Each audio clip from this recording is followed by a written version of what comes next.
वो सपना जो आपने कल रात सोते वक्त देखा था, वो ट्रेन जिसके जरिए आप रोज आपके ऑफिस या आपके कॉलेज जाते हैं, वो घड़ी जो आपके टेबल पे एक अजीब सी आवाज करती हुई पड़ी है जो आपको सही समय बताती है, या वो आधा भरा हुआ ग्लास, टेक्निकली पूरा भरा हुआ ग्लास, या वो सीलिंग फैन जो अभी रोटेट हो रहा है, और वो एसी जो आपको ठंडी ठंडी हवाएं दे रहा है।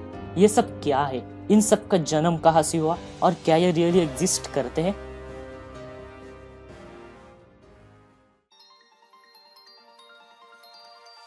आज के इस वीडियो में हम कुछ ऐसे कंसेप्ट्स देखने वाले हैं और क्वेश्चंस देखने वाले हैं जो रियली में आपकी नींद उड़ा देंगे।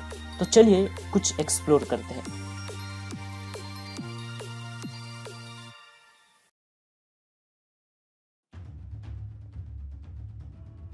आज के वर्तमान का एक बहुत ही इंटरेस्टिंग एंड इम्पॉर्टेंट ऐसा टॉपिक या कैसी कंसेप्ट है जिसे हम कहते हैं क्वांटम फिजिक्स।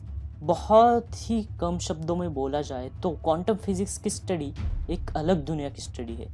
इस ब्रह्मांड में मौजूद किसी भी एलिमेंट को अगर हम बहुत बहुत बहुत ज़्यादा जूम करें तो हमें एक नई दुनिया मिलती है, और उसी दुनिया की स्टडी को हम क्वांटम फिजिक्स ऐसा कहते हैं।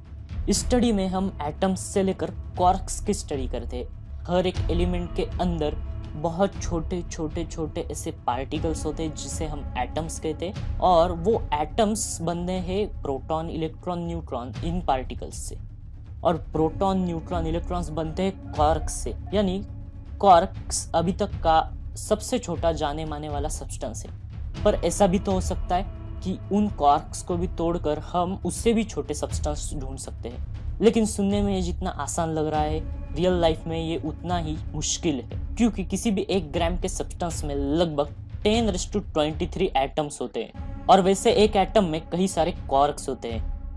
हमारी आंखें तो क्या, बहुत हाई लेवल के माइक्रोस्कोप्स भी इसे देख नहीं पाते। पर हाँ, क्वांटम फिजिक्स इस सब्जेक्ट के अंदर ऐसे बहुत इंटरेस्टिंग टॉपिक्स है जो हमें इसकी स्टडी करने में मजबूर कर देते हैं। अब उसके बाद दूसरा इंपॉर्टेंट कंसेप्ट आता है, वो है थ्योरी ऑफ रिलेटिविटी, जो हमें टाइम और स्पेस के बीच का रिलेशन बताता है। टाइम क्या है, स्पेस एक्चुअल में क्या होता है, टाइम और स्पेस एक दूसरे के साथ कैसे लिंक होते हैं, ये अल्बर्ट आइंस्टाइन ने हमें थ्योरी ऑफ रिलेटिविटी में बताया है। अब एंड में हम उस कंसेप्ट के बारे में बात करने वाले हैं जो हमें एक्चुअल में बताती है कि इस यूनिवर्स की शुरुआत कहाँ से हुई। उसे हम कहते हैं बिग बैंग थ्योरी, और ये आज तक की सबसे बड़ी और सबसे कंफ्यूजिंग थ्योरी है। ये थ्योरी ऐसे ऐसे क्वेश्चंस पूछती है जिसके आंसर आज तक हम नहीं दे पाए, और क्या पता फ्यूचर में भी हम इसके आंसर नहीं ढूंढ पाएंगे। अब कुछ ऐसे क्वेश्चंस देखते हैं जो रियली हमारी नींद उड़ा देते हैं। हमें अभी भी पता नहीं है कि इस ब्रह्मांड की शुरुआत कहाँ से हुई, यानी बिग बैंग थ्योरी का एक्चुअल व्यू हमने देखा नहीं है। इस ब्रह्मांड का अंत कहाँ है ये भी हमें नहीं पता। इन्फिनिटी की वैल्यू क्या हो सकती है? क्या हमें इन्फिनिटी की वैल्यू पता है या पता चलने वाली है? इसका भी आंसर अभी भी हम ढूंढ नहीं पाए। उसके बाद एलियन जैसी कोई चीज़ मौजूद होती है या नहीं, या इस पूरे ब्रह्मांड में सिर्फ हम ही है, यानी सिर्फ पृथ्वी एकमात्र ऐसा ठिकाना है जहाँ जीव मौजूद है। इस यूनिवर्स के अंदर के राज क्या है? क्या किसी घटना की वजह से या किसी गलती की वजह से यूनिवर्स तैयार हुआ, या जब यूनिवर्स ही नहीं था तब क्या था? और क्या सही में टाइम एग्जिस्ट करता है और स्पेस एग्जिस्ट करता है? और मैटर और एनर्जी के बीच में क्या रिलेशन है?